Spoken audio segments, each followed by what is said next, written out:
দেখে নেই কে হতে যাচ্ছে এই বছরের best anchor. And the award goes to বলে ফেলবো। yes. আমরা প্রত্যেকবার স্টেজে আসি, অ্যাওয়ার্ড যাকে দিব সে মঞ্চে চলে আসে, বাট আমি মনে হয় অ্যাওয়ার্ড দেওয়ার জন্য আমি মঞ্চে চলে আসলাম, মানে আমি দিব এরকম একজন। সো আমি কি মানে অ্যাওয়ার্ডটা এসে দিব আসতে হবে কি? এসে দিব অ্যাওয়ার্ডটা।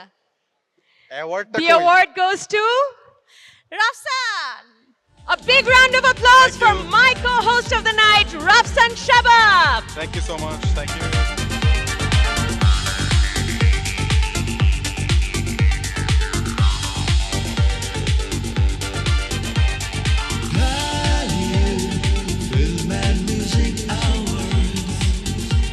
ও যে একটা চমৎকার কাজ করছে আজকে রাতে, এটাই প্রমাণ। He already won an award for his work. Thank you so much to Luipa for being with us.